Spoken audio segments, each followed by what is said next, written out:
Pertarungan di putaran kedua Pilkada DKI Jakarta sudah memasuki babak-babak akhir. Debat pamungkas sudah digelar. Rangkaian survei elektoral juga mulai bertebar.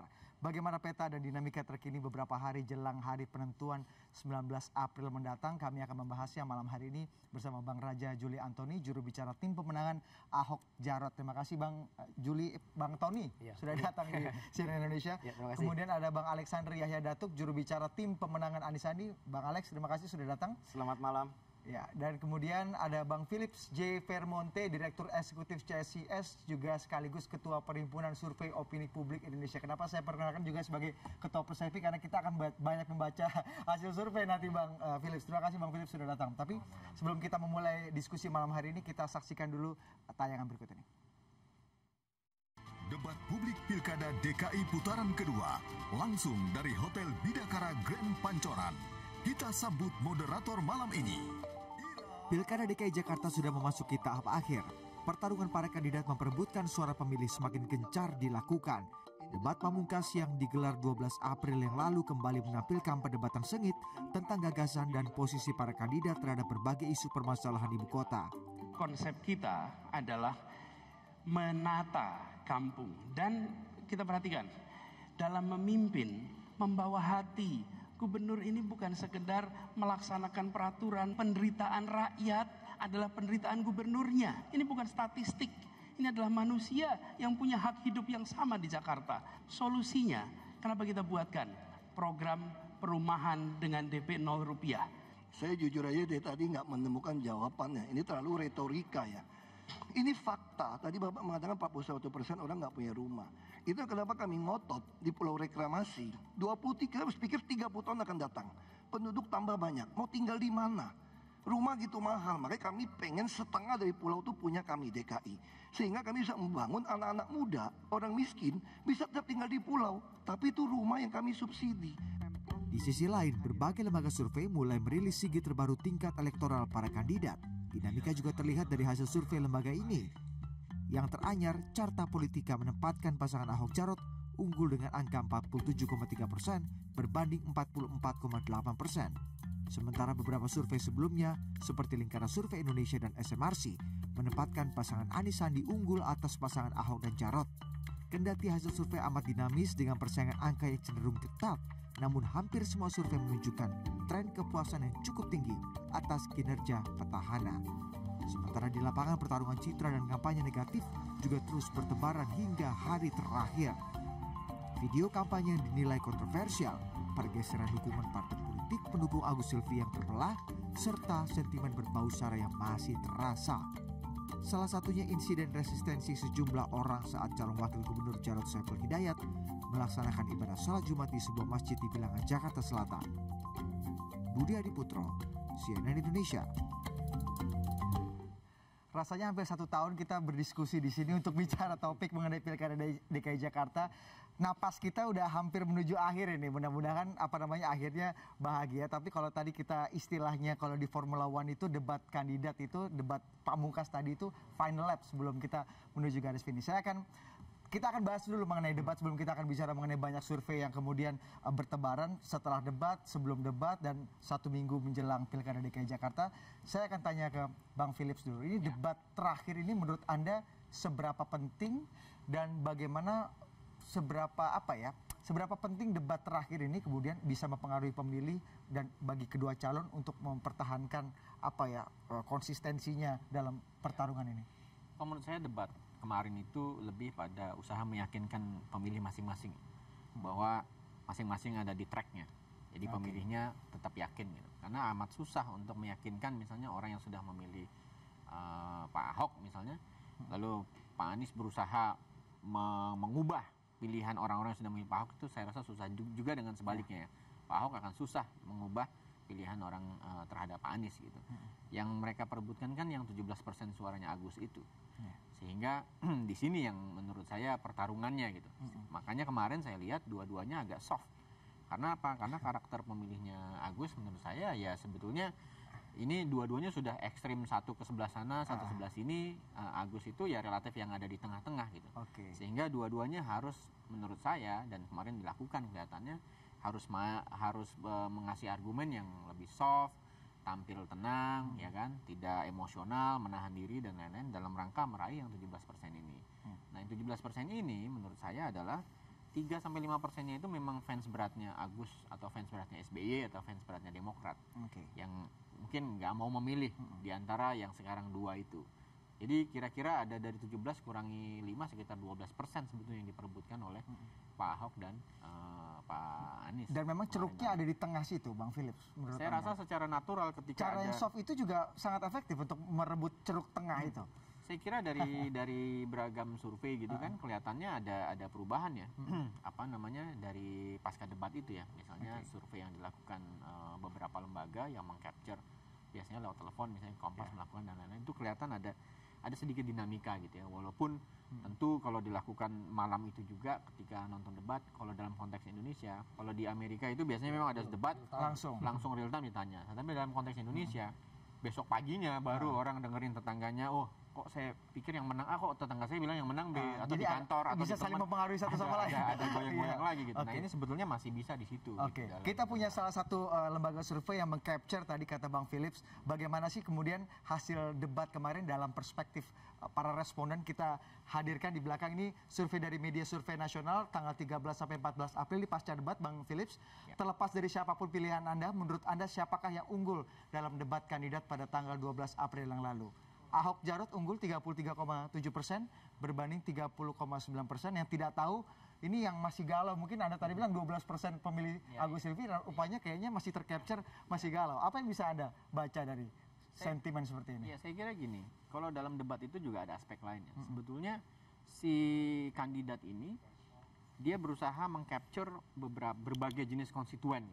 Ketika bicara reklamasi, yang dituju adalah konstituen yang jenisnya A atau B gitu. Ketika bicara soal rumah susun, itu lain lagi gitu. Karena pemilih kita nggak mungkin bisa memproses semua isu, ya kan? Ya, kalau dalam studi perilaku pemilih itu ada yang namanya rasionalitas terbatas gitu. Dikasih informasi ada, apalagi kemarin topiknya banyak sekali gitu. Supermarket itu topiknya kemarin. Topiknya supermarket, apa aja ada. Apa aja ada gitu. Pada akhirnya si pemilih ini akan cuma ngambil satu atau dua yang buat dia itu, menurut dia isu yang paling penting buat dia gitu. Jadi bisa jadi orang bilang misalnya saya suka dengan posisi kandidat A terhadap kasus reklamasi gitu. Tapi dia tutup mata sama isu-isu terhadap isu-isu yang lain gitu. Nah, ini yang menurut saya terjadi kemarin gitu. Sehingga agak susah memang bilang bahwa pada akhirnya siapa yang unggul karena topiknya demikian luas dan sebetulnya kemarin agak terlalu, menurut saya agak terlalu teknikal sehingga agak sulit untuk dicerna oleh pemilih, kecuali ada beberapa segmen yang saya lihat itu ketika dua kandidat itu bisa mengasih contoh-contoh yang konkret dan real, yang menurut saya itu yang bahasa-bahasa seperti itu yang harus disampaikan oleh masyarakat. Tapi 4 kandidat Anda lihat menjadi dirinya mereka sendiri atau berubah menjadi orang lain karena memperebutkan orang-orang di tengah itu tadi? Pak Ahok menjadi orang yang sangat sabar sekali ya. Bang Tony, Pak Ahok menjadi orang yang bukan Pak Ahok kayaknya kemarin tuh kalau kata Bang Philips. Saya kira enggak ya, memang Pak Ahok saya kira di dalam 3 bulan terakhir ya, dia memang belajar ya, dan dia menurut saya adalah fast learner yang melihat apa yang selama ini menjadi concern masyarakat dia coba penuhi. Tapi in general saya kira debat kemarin baik ya. Mas Anies yang biasanya sering menyerang personal semacam waktu di Mata Najwa misalkan, kemarin ya memecat Pak Ahok, kemarin kelihatan juga tidak terlalu personal ya. Ketika ada debat crossfire ya antar kandidat, saya melihat membuktikan kembali kepada pemilih bahwa Pak Ahok dia tahu terhadap detail ya, karena dia petahana dan dia punya data. Sedangkan Mas Anies ya masih pada level retorika ya, dia selalu masuk ke hal-hal yang bersifat prinsipil, yang normatif ya. Tapi ketika dikejar, lalu kamu menolak reklamasi atau tidak? Oh, yang penting keadilan. Kira-kira gitu. Jadi saya kira itu akan mudah-mudahan menolong ya, dan menolong siapa? Menolong Pak Ahok, gitu, ya, menolong Pak Ahok untuk, dan saya kira itu refleksi nanti kalau kita bahas nanti tentang survei. Saya kira itu salah satu refleksinya bahwa kemudian secara gradual suara Pak Ahok naik terus. Ahok Jarot ya. Bang Alex, Pak Anies menahan diri untuk tidak menyerang Pak Ahok lagi, atau memang ini strategi yang gitu, atau memang itu genuine Pak Anies sekali gitu? Ya, saya pikir genuine ya. Artinya kemarin itu baik, hasil daripada debat itu baik karena memang banyak membahas tentang standpoint policy. Jadi setiap kandidat itu ternyata kan memang punya standpoint policy.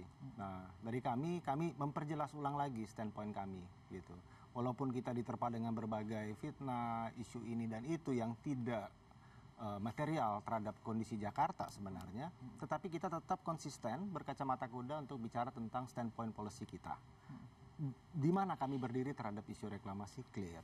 Di mana kami berdiri mengenai isu lapangan pekerjaan clear. Di mana kami berdiri mengenai isu perumahan clear. Dan itu sempat kita bahas. Memang saya lihat juga dari Pak Ahok agak kesulitan ya, karena dia di dalam suatu posisi yang agak antagonis dalam beberapa isu di situ, diantaranya reklamasi, dengan mencoba mengelaborasi sesuatu yang kayaknya baru tergesa-gesa membuatnya suatu solusi yang akhirnya terlihat tidak objektif dan tidak rasional juga menurut saya. Tetapi pada dasarnya terlihat di situ ada diskusi kebijakan gitu, dan kami senang karena dalam kesempatan ini kita berhasil melakukan konfirmasi ulang terhadap standpoint itu. Jadi publik Jakarta bisa melihat dari situ dan lalu bisa mengambil keputusan, gitu, yang basisnya adalah kebijakan. Meskipun kata Bang Philips tadi secara show agak kurang mengasyikan ditonton gitu Bang ya, karena dua-duanya lebih kalap. Tapi kalau tadi kata Bang Alex, standpointnya ini penting nggak sih Bang? Seberapa penting kemudian para kandidat ini memiliki positioning, diferensiasi terhadap isu-isu yang paling menjadi top of mind masyarakat untuk kembali dipertegas itu di debat? Penting menurut saya, karena sebetulnya memang harusnya pilkada ataupun pilpres ataupun pemilu yang lain itu memang harus tentang kebijakan. Jadi posisi kandidat terhadap kebijakan yang penting buat masyarakat gitu. Itu yang penting. Nanti masyarakat akan menilai, oh saya akan ikut standpoint yang ini atau yang itu gitu, sehingga kelihatan perbedaannya. Kalau misalnya kandidat sama ya kan nggak mungkin juga.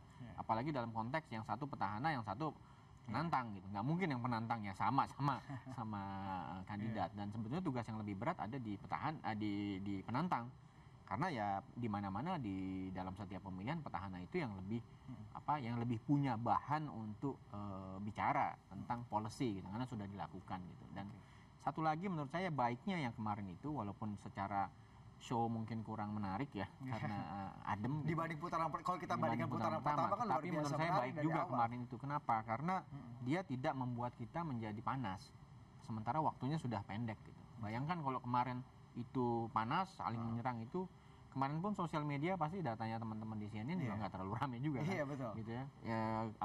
Saling kebencian di sosial media itu kemarin relatif nggak ada gitu. Tapi karena durasi menurut Anda cukup? Durasi kurang, kalau isunya banyak begitu ya sebetulnya agak kurang juga gitu. Tetapi memang ya kan kita pasti dibatasi waktu juga, nggak mungkin penonton juga sudah capek juga kalau kebanyakan ya, kalau kepanjangan juga gitu. Tapi yang lebih penting menurut saya yang kemarin itu endingnya yang menarik, yaitu bahwa dua kandidat dipaksa saling minta maaf. Menurut saya kan itu nanti terbukti kalau sudah tanggal 19 April genuine nggak kemarin minta maaf tuh dua-duanya. Kalau kalah apakah menjadi orang yang kalah yang baik, atau kalau menang juga ya menang yang baik juga gitu. Nanti kita lihat. Tapi yang penting saya lihat kemarin itu dengan debat yang agak tenang gitu, relatif di bawah ternyata agak tenang juga masyarakat responnya, dan itu menurut saya yang penting gitu. Karena kan kita khawatir kemarin eskalasinya demikian demikian panjang gitu ya, udah sampai banyak orang bilang udah capek lah besok aja pemilihannya kan. Atau mungkin di putaran kedua ini publik menganggap bahwa udahlah kita udah capek ngomongin reklamasi, ngomongin penggusuran, ngomongin transportasi, kita berlomba citra aja. Seperti saya baru sekarang nih di meja ini ada dua orang yang pakai peci gitu kan. Saya nggak pakai peci, kita nggak pakai peci. Bang Philips nggak pakai peci, tapi kemudian apakah permainan citra ini, permainan kesan ini kemudian sangat ditonjolkan? Ada yang lebih ditonjolkan misalnya di putaran kedua ini dibanding putaran pertama. Tapi dibahasnya di segmen berikutnya. Kami akan segera kembali usaha jeda berikut ini.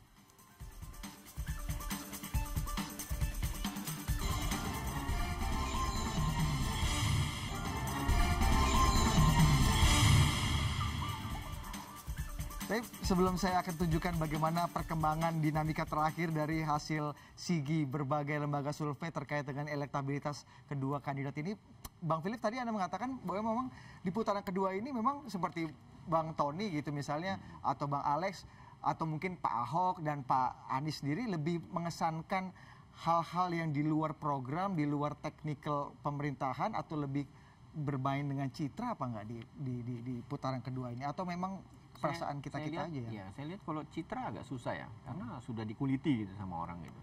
Orang tuh kan larinya ke kebijakan sebetulnya. dalam bahasa masyarakat masing-masing ya. Kalau reklamasi ngomongnya di level yang kalangan kelas menengah atas tuh beda. Kalau untuk yang level di bawahnya ya beda lagi tentang keadilan, tentang lain-lain gitu. Sehingga menurut saya yang dilakukan oleh kandidat ini sebetulnya udah banyak juga yang menyumbang pada diskusi tentang policy. Cuma masalahnya kan memang tidak terlalu banyak kesempatan bagi mereka untuk berhadapan-hadapan menjelaskan polisinya secara komprehensif gitu. Sehingga masyarakat pada akhirnya akan menerimanya secara parsial juga gitu. Tapi sebetulnya juga bukan tugas masyarakat juga untuk memahami itu gitu. Pada akhirnya kan policy itu nanti masyarakat tetap nggak akan tahu pengalaman yang udah-udah. Jadi pada akhirnya kebijakan itu yang diambil. Tapi yang penting masyarakat merasa percaya bahwa pilihannya itu nanti akan bertindak atau mengambil kebijakan mewakili mereka. Gitu. Yang penting makanya seperti yang tadi dibilang Pak Alex, saya setuju itu bahwa pada akhirnya masyarakat hanya melihat standpoint-nya aja gitu. Mungkin detail-detailnya mereka bisa memaafkan lah gitu. Tapi yang penting standpoint-nya bagaimana, saya setuju dengan yang itu baru. Yang penting positioning dan diferensiasi antar kandidat semakin kelihatan berbeda Bang ya. Seperti kemudian kita lihat hasil beberapa lembaga survei, saya ingin ditunjukkan pada halayak bagaimana beberapa lembaga survei telah mengeluarkan hasil siginya. Bapak-bapak, saya akan membagi ada beberapa lembaga survei. Saya pakai dua kategori. Yang pertama saya akan tunjukkan kepuasan kinerja terhadap petahana dan kemudian kita akan bahas elektabilitasnya. Ini dari survei SMRC yang digelar 31 Maret sampai 5 April 2017 terkait dengan kepuasan terhadap kinerja petahana yang mengatakan puas dan cukup puas untuk kinerja Ahok Jarot sendiri lebih dari 70% kalau kita lihat di sini cukup tinggi, yang sangat puas 22%, yang cukup puas 54% kalau kita bisa kolaborasikan lebih dari 70%, hampir 76% mungkin ya, yang cukup puas atau puas lah dengan kondisi, sementara yang tidak kurang puas dan tidak puas itu 19 plus 4%, yang tidak menentukan 2%. Kita lihat elektabilitasnya. Sementara survei SMRC mengcapture elektabilitas pasangan ini, Ahok Jarot ada di posisi 46,9%, kalah 1% kurang lebih dari pasangan Anies Sandi 47,9%. Ketika angka kepuasannya di atas 70%, elektabilitasnya masih kalah 1%, meskipun masih dalam margin error. Kita geser ke survei berikutnya. Ini dari Lingkaran Survei Indonesia, kita bicara tingkat kepuasan kepada Ahok Jarot sendiri 73%. Kita akan lihat elektabilitasnya berapa. Elektabilitasnya itu untuk Lingkaran Survei Indonesia 7-10 April, Anies Sandi unggul cukup jauh 51,4% berbanding 42,7%. Tingkat kepuasan publiknya lagi-lagi di atas 70%. Kita geser ke survei berikutnya. Kepuasan terhadap kinerja petahana. Ini survei dari Carta Politika yang baru dirilis pada hari ini, yang mengatakan sangat puas dan cukup puas itu kurang lebih 71,9%, lagi-lagi di atas 70%, Bapak-bapak. Yang mengaku tidak puas itu sekitar 26,2%. Berapa elektabilitasnya? Di survei Carta Politika ini pasangan Ahok Jarot unggul dibanding pasangan Anies Sandi 47,3 berbanding dengan 44,8. Kita geser ke survei berikutnya. Ini survei Indikator Politik Indonesia yang juga baru dirilis pada sore hari ini. Kalau kita bicara mengenai tingkat kepuasan publik kepada kinerja petahana, yang sangat puas itu 19%, yang cukup puas 57%, kurang lebih di angka 70-an persen. Cukup tinggi, yang kurang puas itu 20-an persen, yang tidak puas 4% sampai 5%. Kita bergeser ke elektabilitas pasangan kedua kandidat. Ini pasangan Anies Sandi juga masih unggul. Kurang lebih 1%, 48,2% melawan 47,4%. Next. Ini media survei nasional yang juga dirilis pada hari ini. Survei terakhirnya tanggal 1 sampai 6 April. Ini beberapa hari lalu maksud kami ya. Ini kepuasan terhadap kinerja petahana lagi-lagi. Yang sangat puas dan cukup puas itu lebih dari 60%. Kalau saya mencatat sekitar 65% sekian. Kita bergeser ke elektabilitas yang baru dirilis pada hari ini, survei 13 sampai 14 April setelah debat kandidat kemarin, Bang. Ini Ahok Jarot 47,1%, kalah dibandingkan Anies Sandi 49%. Sebelum saya akan ke Bang Tony dan ke Bang Alex, Anda melihatnya ini kan lucu. Tingkat kepuasan publiknya 70%, kurang lebih more or less. Tapi kenapa Pak Ahok ada yang menang surveinya tapi ada yang kalah? Mostly ada di posisi kalah atau jauh dibanding tingkat kepuasan publik. Apa yang bisa Anda capture dari fenomena ini? Yang pertama berarti ada penjelasan lain soal bukan cuma tentang kinerja yang dianggap oleh masyarakat gitu ya. Di beberapa survei itu kan kelihatan ada yang memang konstituen yang melihat kinerja, ada yang alasan-alasan lain yang primordial sifatnya misalnya agama, etnis dan lain-lain gitu. Itu mungkin salah satu alasan gitu. Yang kedua yang tadi sebetulnya nggak ditampilkan kan berapa jumlah responden dan margin of error-nya gitu. Sebagian besar saya lihat tadi sebetulnya masih dalam margin dari yang saya baca itu ada dalam margin of error.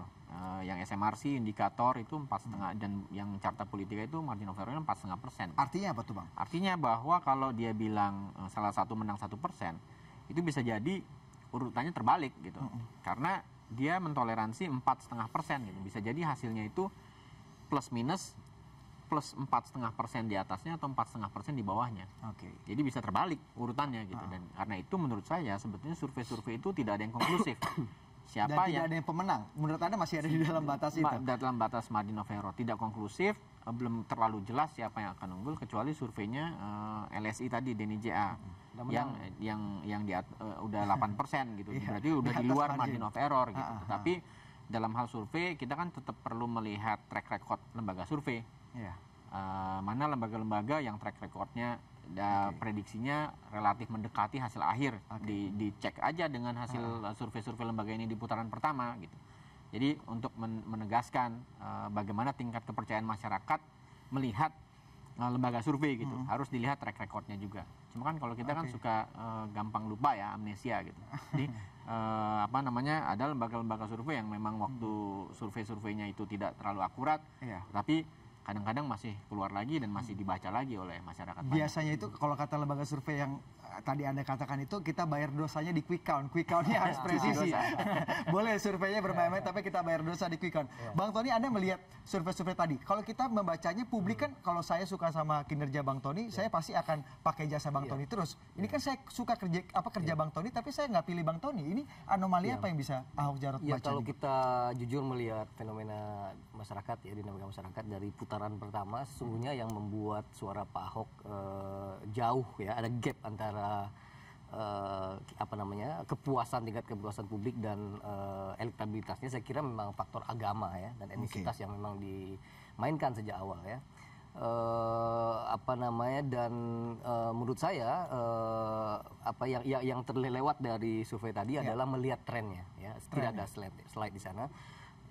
Semakin masyarakat Jakarta rasional ya, bahwa pada hari ini mereka mendapatkan KJP ya. Ini mitos yang selalu diciptakan juga oleh Mas Anies bahwa Pak Ahok ini tidak peduli pada orang miskin. Tapi kalau kita bedah struktur APBD Jakarta dibandingkan dengan periode sebelumnya, misalkan zaman Foke, terlihat sekali bahwa dia ini adalah gubernurnya orang miskin gitu ya.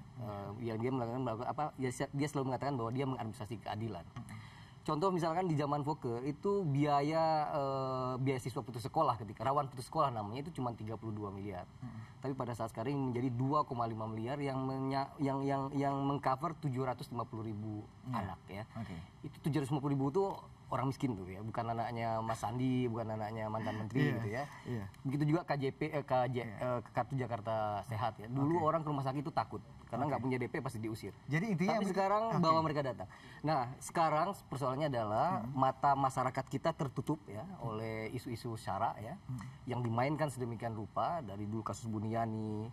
Tapi itu mulai ada rasionalitas publik, terutama misalkan persidangan ya. Di paruh kedua ini saatnya Pak Ahok, kebetulan saksi ahli dari Pak Ahok, Kiai Isomuddin, Ketua Surya PBNU yang mengerti usul fikih, mempunyai akses terhadap kitab-kitab tafsir, menceritakan dengan baik bahwa penafsiran yang sering beredar dan dipakai oleh kelompok-kelompok lawan ya, simpatisan lawan itu sebenarnya tidak bagian dari interpretasi yang tidak bisa menjadi penafsiran tunggal. Ada juga Kiai Haji Masdar Farid Masudi ya, yang dia juga sekretaris Dewan Masjid dan juga di PBNU, juga menceritakan gitu bagaimana perspektif ya di dalam Islam bahwa polyinterpretation gitu. Nah, menurut saya sekali lagi, kalau seandainya masyarakat kita ya Jakarta menjadi masyarakat yang bersyukur ya, melihat bahwa ada perbedaan yang jauh ya dengan kepuasan di segala sektor tadi ya, dan mengerti bahwa apa yang dilakukan Mas Anies sebenarnya tambal sulam aja. KJP tambah plus, gitu kan. KJS Tapi tambah apakah plus, Pak Ahok nggak bisa memaintain modalnya yang cukup besar dengan kepuasan itu? Karena irasionalitas publik. Tapi sekali lagi ya, dengan kita melihat tren ya. Trennya seperti apa Anda lihat? Semua lembaga survei yang ada ya, meskipun beda yang menang kalah yang disindir Bang Philips tadi juga. Tapi kalau itu agak lain ya. Yang lain daripada LSI-nya Denny Jaya, saya lihat trennya semua Mas Anies turun, Pak Ahok naik. Jadi saya kira mudah-mudahan ya kalau tidak ada kecurangan ya, KPU-nya fair, tidak berpihak ya, dan kemudian juga tadi ya, tidak ada intimidasi ya, Al-Maidah, Tamas Al-Maidah lain sebagainya yang kembali membuat masyarakat kita menjadi mencederai demokrasi kita, di mana orang tidak lagi memilih dengan riang gembira. Saya kira insya Allah ya, dengan ridho Allah insya Allah angka 50% lebih itu akan dapat tercapai. Bang Alex, Anda melihatnya ini gimana? Kalau melihat anomali, kalau saya sih melihatnya ini anomali, agak nggak nyambung. Satu puas, tapi yang memilih tidak memilih pasangan yang dipuasi itu gitu. Anda melihatnya seperti apa, Anies Sandi? Melihat tren survei seperti ini? Saya juga pernah ada di dunia survei. Jadi pertanyaannya itu mesti dilihat kuesioner. Pertanyaannya apakah Anda puas? Ukuran kepuasan publik itu kan bukan puas dan tidak puas.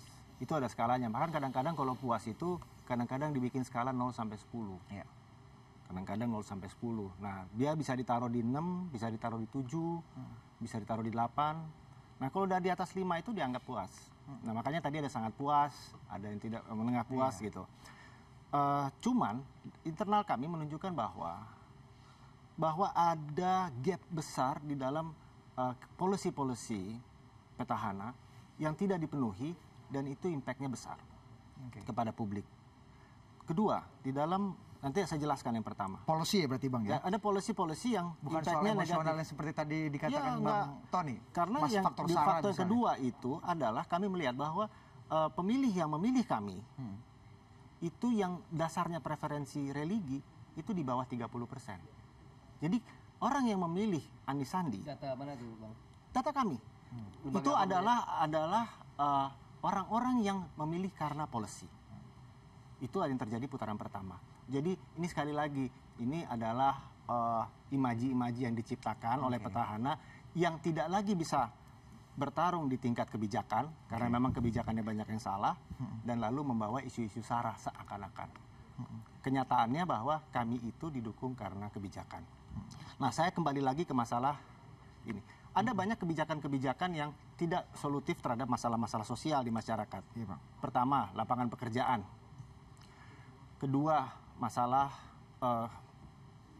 kelas sosial masyarakat kita yang bawah itu, kita ada di extreme poverty. Ada kemiskinan ekstrim di Jakarta ini. Memang ada satu segmen sosial yang diuntungkan, tapi ada segmen yang belum tersentuh. Bahkan justru mengalami peminggiran. Nah, itu realita. Nggak bisa lari dari kenyataan itu. Nah, itu kan harus ada solusinya. Kita telah produce kebijakan, dan kita sudah produce usulan kebijakan, standpoint yang tadi kami bilang, diterima oleh publik, dan publik memilih. Kalau unsur sara tadi seperti dikatakan Bang Tony bahkan tadi, kalau kita lihat di mungkin karena Polmark ketidakmampuan untuk misalnya bicara tentang tadi, mungkin Anda bosan gitu, tapi ketika bicara reklamasi clear.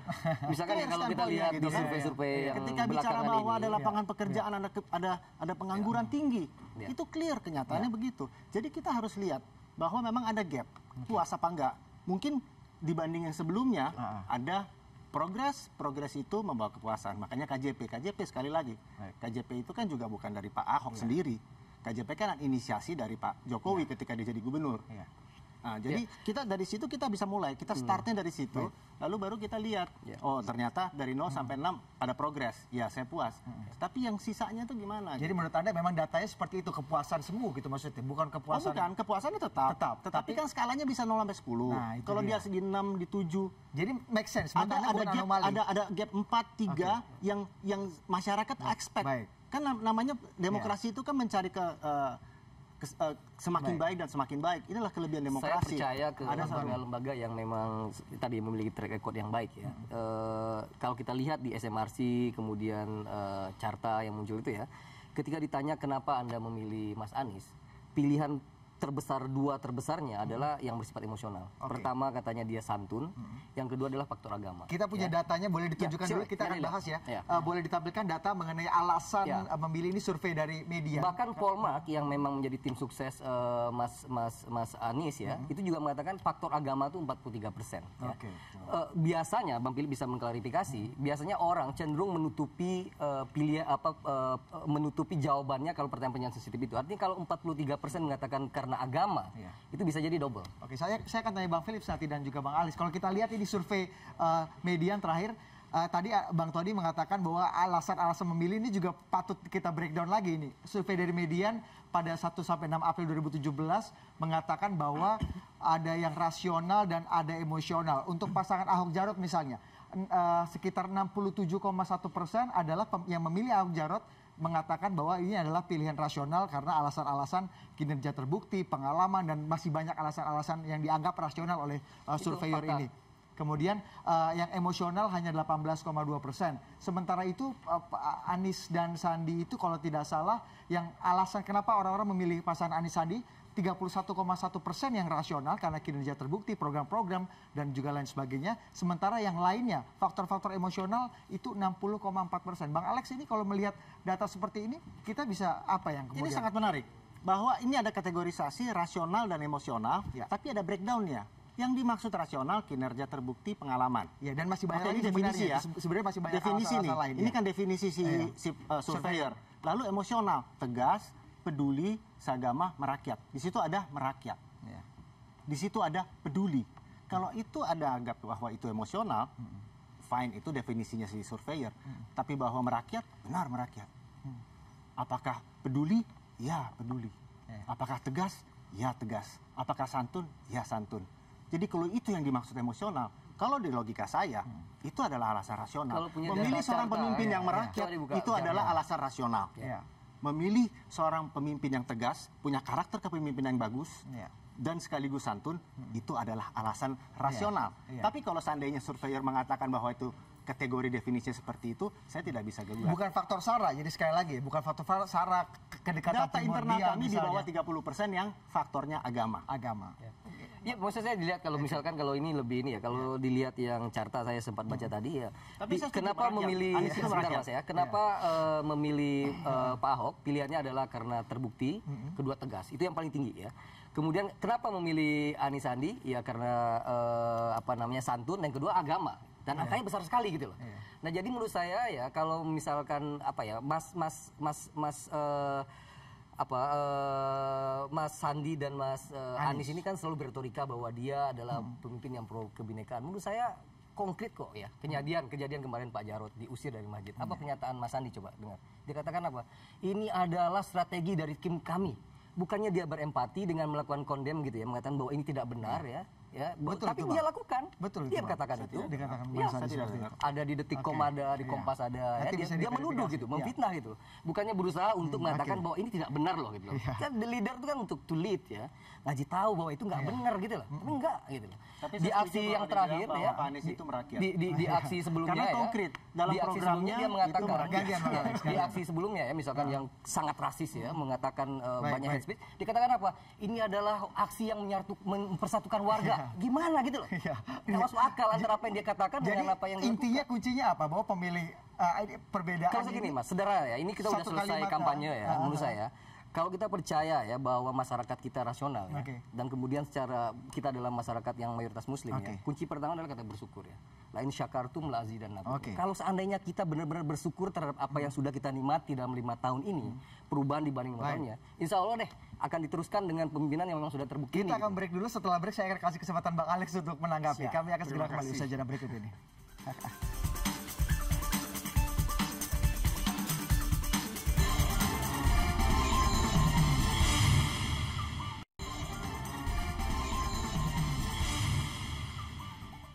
Bang Alex, coba ditanggapi dulu bagaimana faktor emosional tadi yang katanya Bang Tony itu sangat mempengaruhi orang untuk memilih pasangan Anies Sandi, sampai di banyak survei elektabilitas itu menang karena faktor-faktor yang lebih dominan seperti itu. Anda bagaimana? Jadi tadi kan didefinisikan bahwa emosional itu salah satunya adalah merakyat, katanya gitu kan. kalau rasional itu menurut saya itu sebenarnya alasan rasional. Ketika orang berpikir bahwa seorang pemimpin itu merakyat, bahwa tegas itu adalah pilihan-pilihan rasional. Sebenarnya ada sedikit kesalahan definisi kalau menurut saya. Dari survei. Tapi itu kan haknya si pembuat survei itu untuk membentuk definisi, ya kan. Nah tapi oke, kalau definisinya adalah bahwa Mas Anies dan Bang Sandi itu merakyat, saya pikir itu benar. Bahwa Mas Anies dan Bang Sandi itu tegas dan juga santun, itu benar. Jadi saya pikir kita nggak usah lagi memperdebatkan itu ya. Gitu.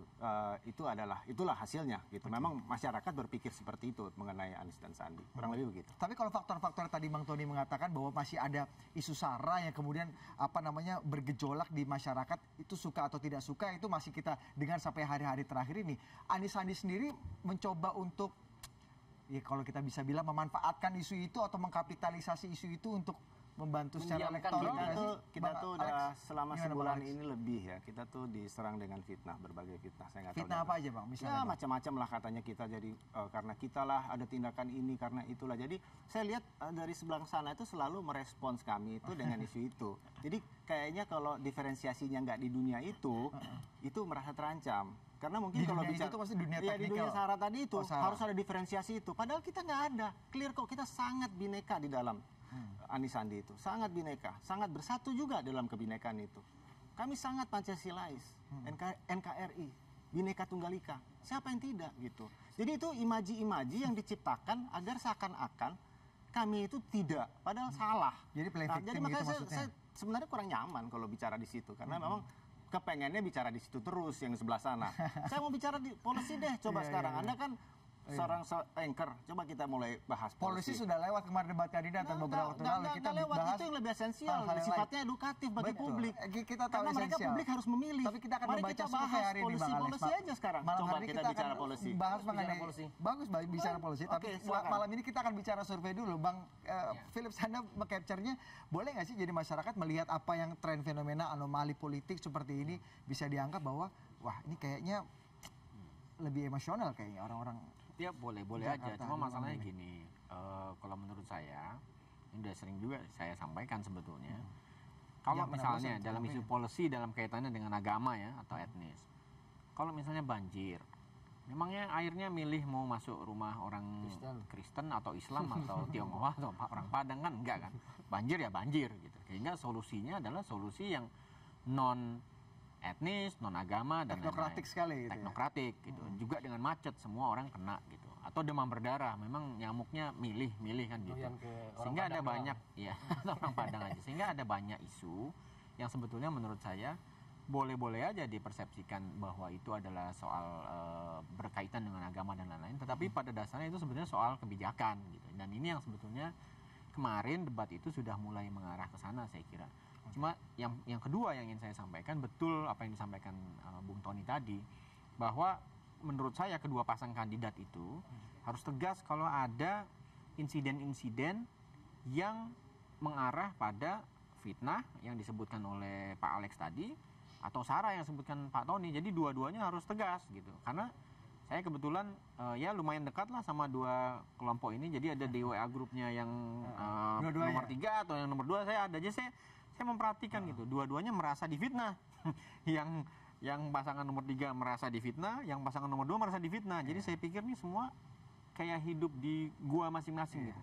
Eko yang didengerin akhirnya tambah lama tambah emosi. Tapi secara elektoral emosi-emosi seperti itu, justru itu sentimen itu berpengaruh sekali. Saya rasa berpengaruh di bawah. Makanya menurut saya kedua pasang kandidatnya yang di atas yang harus dengan tegas menyampaikan gitu. Kalau misalnya ada isu yang menyerang pihak Pak Anies, Pak Ahok harus klarifikasi. Atau yang menyerang Pak Anies, Pak Ahok, Pak Anies yang harus klarifikasi menurut saya. Sehingga itu contoh di tingkat leadersnya itu akan menenangkan. Sederhana ini Mas ya, misalnya sekarang nih, kita ingin pilkada damai, Mas Anies selalu bilang. Sekarang ada mobilisasi untuk Tamasa Al-Maidah. Berani nggak Mas Anies mengatakan bahwa Tamasa itu stop? Bahwa mungkin secara elektoral akan menguntungkan dia, tetapi itu akan mencederai demokrasi karena kita tidak akan dengan riang gembira lagi memilih karena ada orang di sana mengawal. Bahkan Habib Rizik misalkan orang bawa golok ke sini, ngandang orang Madura, Surabaya misalkan. Ini kan Mas Anies dekat dengan Habib Rizik, dia panggil sebagai imam besar, guru saya, kan bisa komunikasi ke Habib Rizik mestinya. Beb, berhenti dulu Beb, ini demokrasi, kira-kira gitu loh. Nah ini nggak dilakukan gitu loh, dia membangun mengatakan dia memang kebinekaan, dia ingin damai, tetapi dia nggak bisa sebagai leader untuk kemudian mengatakan sesuatu yang pahit dalam proses demokrasi kita gitu. Itu menurut saya, coba deh dua itu aja sekarang dikerjakan oleh Mas Anies di menjelang akhir nih. Standing Keren position gitu. bisa tegas nggak? Ini kan tantangan juga dari pihak petahana. Tadi Bang Anas mengatakan ya maunya soalnya bertandingnya di area itu aja gitu kan. Tapi menurut Anda bisa nggak kemudian menjawab apa yang menjadi keresahan publik selama ini atau mungkin keresahan pasangan Ahok Jarot yang merasa menjadi korban lah selama ini? Bisa dan berulang-ulang. Bisa Yang dan dua tadi bisa berulang-ulang nggak? dijawab. Yang Mas Al-Maidah ya? Sudah berulang-ulang setiap serangan yang kami dapat yang berkaitan dengan isu itu selalu kami jawab. Bisa dicek lah, kita kan punya situs. Salah satunya yang kita baru buka itu adalah fitnahlagi.com. Silahkan dibuka, di situ semua direspons. Semua pertanyaan Pak Tony itu direspons. Jadi mohon dibaca. Mungkin kadang-kadang kan kita mau percaya apa yang pengen kita percaya, seperti yang tadi disampaikan, hidup di dalam satu kungkungan, satu grup sendiri yang terresonansi terus informasi itu juga gitu. Bolehlah coba nyebrang sedikit, buka fitnahlagi.com, ya? akan terklarifikasi semua di situ. Kalau menurut Anda sendiri provokasi-provokasi di dunia maya atau dunia nyata selama ini yang meresahkan publik itu datangnya dari mana sih kemudian? Jadi kalau gini, kita lihat, apakah pertama orang kita lihat ketiga gambaran yang besarnya. pengen ini? Itu sebenarnya nggak salah juga ketika orang berdialog, orang berdebat. Dan medianya sekarang ada media sosial. Ya. Itulah proses pendewasaan politik kita, itulah demokrasi. Semua itu diselesaikan dalam proses dialogis seperti itu, walaupun kadang-kadang panas seperti saya sama Pak Tony, habis ini ketawa-ketawa lagi gitu, nggak masalah. Emang itulah demokrasi gitu, itulah debate di sini, kita berdebat gitu kan, kita beradu ide, beradu argumen, itu semua. Tapi kan tentu yang kira-kira yang sifatnya tidak benar itu harus kita klarifikasi. Makanya kita buka itu yang namanya fitnahlagi.com, sehingga publik nggak usah seperti saya jubir harus menjawab 10-20 fitnah sekaligus habis waktu kita di acara ini. Padahal lebih bagus kita sekarang bicara policy. Kalau ada yang kurang jelas, ada yang masih merasa ini, publik silahkan buka fitnahlagi.com.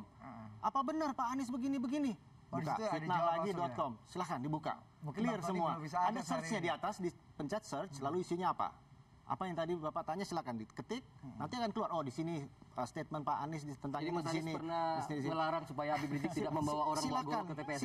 Silakan aja diakses informasi-informasi itu. Nah, sekarang kalau kita terus-terusan ke situ kan berarti kita kayaknya nyaman nih. Saya nggak tahu apakah media juga seneng bicara di sini karena seru kali ya, atau rating jadi tinggi, saya nggak tahu. Kalau bicara tentang DP 0 rupiah gitu, DP 0 rupiah itu menarik loh. DP 0 rupiah itu gimana memberikan perumahan bagi rakyat sehingga mereka memiliki, bukan menyewa ya, memiliki di Jakarta dengan harga yang murah, dengan DP-nya 0 rupiah. Itu suatu isu yang menarik, saya pikir.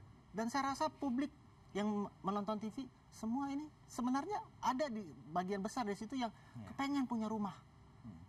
Sekarang ini dia bekerja di tengah kota Jakarta, mungkin di Sudirman, Tamrin, tetapi sebentar, saya mau selesaikan dong sedikit. Boleh Bang. Terus tiba-tiba dia harus pulang ke rumahnya di Bekasi, rumahnya di Tangerang jauh, macet 3 jam, hujan, naik motor. Itu nggak manusiawi. Dia perlu rumah yang dekat di tempat dia bekerja, di dalam kota. Nah, kami memberikan solusi, gitu. Kalau yang Pak Petahana ini kan dia bikin rumah susun di Marunda, jauh sekali ya kan. Udah gitu harus sewa gitu. Nah itu kan policy yang kurang tepat. Sebelum kita membahas kembali ke laptop ke masalah survei dan bagaimana elektoral nanti 19 April, boleh ditanggapi saya biar fair, biar semua sama-sama menanggapi. Yang jelas ya, yang berbeda antara policy perumahan rakyat antara Pak Ahok dan Pak Jarot adalah kalau Pak Anies mengencourage swasta untuk terlibat di dalam proses itu ya, pembelian. Kalau kita jelas ini public housing ya. Ini adalah rumah yang dimiliki oleh pemerintah, dibangun oleh pemerintah, di tanah pemerintah, dan kemudian peruntukannya terserah, tergantung strata ekonomi. Kalau orang yang memang tidak mampu, kemudian dia akan dapat gratis tinggal di sana. Kemudian kalau dia lebih mampu dengan gaji tertentu, dia akan ikut iuran membayar sewa ya. Kemudian yang klaster lebih dari 7 juta atau 10 juta, dia bisa mulai menyicil juga gitu loh. Akan tetapi dia tidak boleh menjual tanahnya, menjual rumah tersebut kecuali kepada pemerintah. Sehingga tidak terjadi percaloan seperti yang terjadi di zaman Foke dulu gitu loh. Orang sengaja membeli kemudian dikos-kosin, segala jadi kos-kosan gitu. Jadi menurut saya boleh juga kita bicara begitu. Ya boleh juga, tapi itu kita sudah bahas habis itu di debat kandidat kemarin Bang Alex. Kita akan kembali ke laptop. Hari ini kita bicara mengenai survei terakhir dan bagaimana kondisi elektoralnya. Bang Philips, kalau kita bicara sebelum nanti kita akan break sejenak, bagaimana kemudian para pasangan calon ini lebih memanfaatkan mana sih kemudian yang harus menjadi kekuatan? Apakah di putaran kedua jelang-jelang garis finish ini faktor-faktor citra, faktor-faktor emosional misalnya dengan mendekati kelompok-kelompok tertentu, dengan mencitrakan diri sebagai orang yang tertentu itu lebih penting dibanding tadi kata Bang Alex, kita harus sampai detik-detik terakhir kita akan bicara mengenai DP 0%, kita akan bicara mengenai reklamasi, kita akan bicara mengenai transportasi busway 3.500 atau 5.000, hal-hal seperti itu yang kemudian lebih dibutuhkan masyarakat dan paling efektif untuk elektoral. Tapi dijawabnya di segmen berikutnya. Kami akan segera kembali usaha jeda berikut ini.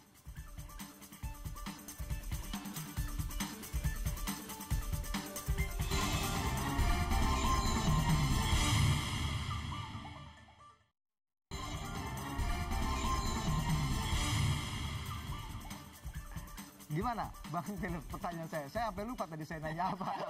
Tapi kalau kita bicara mengenai jelang pilkada, jelang garis finish ini, apa yang harus dikuatkan oleh Bang Tony? Apakah harus Bang Tony kemana-mana pakai peci terus atau Bang Alex misalnya harus ngomong DP 0% sampai titik darah penghabisan supaya publik itu teredukasi gitu. Ini gimana? Kalau dalam pemilihan dengan isu yang beragam itu, pemilih itu pasti cari shortcut untuk mengidentifikasikan dirinya dengan salah seorang kandidat gitu. Bahwa mungkin kalau peci itu buat sebagian orang simbol ya bisa dipakai gitu, atau yang lain-lain gitu ya, soal reklamasi kayak atau apa. Tapi menurut saya gini, dari hari pertama mulai kampanye dulu sebetulnya kedua kandidat ini mestinya sadar bahwa, dan ini yang terjadi, pemilih itu ada dua macam. Ini kita pernah diskusikan juga kan. Pemilih yang ditanya pertama adalah kamu udah melakukan apa. Itu ada, itu kan yang namanya pemilih retrospektif ya, dia maunya mengevaluasi. Jadi kandidat yang lain dievaluasi, kamu udah pernah melakukan apa gitu. Tapi ada juga pemilih yang banyak juga jumlahnya, pemilih yang prospektif. Kamu akan melakukan apa? Gitu. Lalu itu yang dicek. Apakah janji-janjimu itu masuk akal, kredibel atau enggak? Ataukah ada prospeknya atau enggak gitu. Nah ini dua macam pemilih ini melebihi, melampaui apa yang tadi disampaikan oleh sebuah lembaga survei tentang rasional dan emosional. Gitu. Karena tadi kalau definisinya rasional itu sudah melakukan, terbukti dan lain-lain, itu sebetulnya untuk pemilih yang retrospektif tadi, yang akan mengevaluasi gitu. Jadi lebih detail lagi sebenarnya. Lebih detail ya. Memang ukurannya adalah apakah ya udah melakukan apa gitu. Kita tahun 2014 itu memilih Pak Jokowi itu, mood kita itu pemilih prospektif. Karena Pak Jokowi ya relatif secara nasional nggak dikenal gitu. Cuma orang melihat dia bisa, kelihatannya orang ini bisa dipercayakan gitu kan, akhirnya dipilih. Tapi tahun 2009 misalnya, pemilih di Indonesia itu memilih SBY, memilih lagi, itu pemilih retrospektif. Karena selama 2004 sampai 2009 kinerjanya dianggap baik oleh masyarakat hari itu, waktu itu moodnya, maka dia dipilih lagi. Nah, jadi yang saya maksud adalah begini. Masalahnya yang saya maksud adalah begini, artinya kedua belah pihak ini bekerja dengan logika itu. Pak Ahok menyampaikan prestasi-prestasinya yang sebetulnya pada beberapa hal menurut saya agak susah dibantah juga sih. Misalnya ya banyak prestasi tadi banyak prestasinya juga sudah diungkapkan Bung Tony lagi, nggak perlu kita ulang lagi Bang. Nggak usah kita ulang lagi. Tapi pada sisi yang lain, misalnya Pak Anies juga menawarkan program-program yang mungkin punya resonansi di kalangan masyarakat yang lain gitu, yang memilih berdasarkan melihat ke depan. Jadi penggabungan ini menjadi penggabungan itu yang menjadi resultan dari segala hal yang menyebabkan survei tadi nggak konklusif semua gitu. Makanya Pak Jarod di nanti surat suara pakai peci gitu Bang, itu untuk membuat resonansi baru. Enggak ada hubungannya. Oke, terakhir Bang Tony untuk menghadapi 19 April.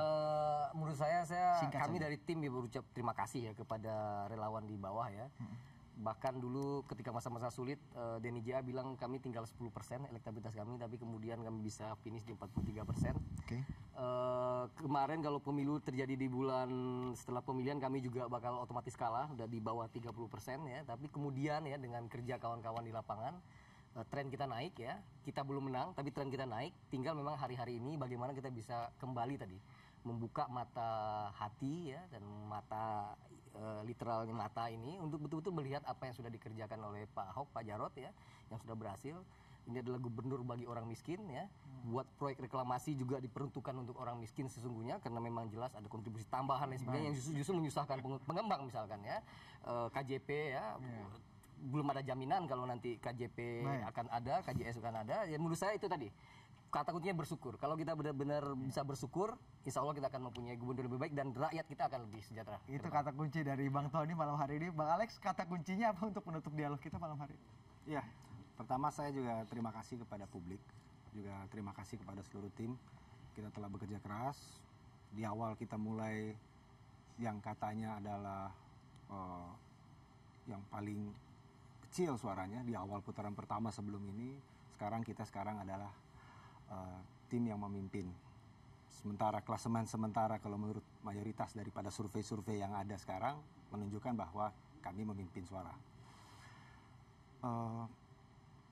Tentu saya juga mengajak publik untuk berpikir jernih, berpikir objektif, melihat program-program yang kami tawarkan, dapat ignore atau tidak memperhatikan isu-isu yang sebenarnya tidak ada kaitannya dengan kami, dan fokus kepada apa yang selama ini kami sampaikan yang terkait dengan lapangan pekerjaan, penciptaan lapangan pekerjaan, yang terkait dengan memberikan perumahan bagi rakyat, yang terkait dengan pendidikan, dan semua program-program ini adalah program-program yang real menjawab permasalahan-permasalahan yang sekarang dihadapi. Mudah-mudahan masa kampanye beberapa bulan, debat kandidat berkali-kali, debat juga yang tidak resmi juga berkali-kali, mudah-mudahan bisa menjadi referensi yang baik untuk kita. Boleh pemilu kita berbeda pendapat, tapi setelah itu kita harus bergandengan tangan lagi, bersalaman lagi, supaya Indonesia, demokrasi Indonesia semakin sehat dengan perbedaan pendapat yang substansi yang sehat seperti malam hari. Terima kasih Bapak-Bapak atas perbincangannya. Boleh salaman satu sama lain? Bang Filis memang orang paling ada di tengah-tengah, ada di dua WhatsApp grup itu ya. Terima kasih Bapak-Bapak atas perbincangan malam hari ini. Kami akan segera kembali usaha jeda berikut ini. Tetaplah bersama CNN Indonesia Prime News.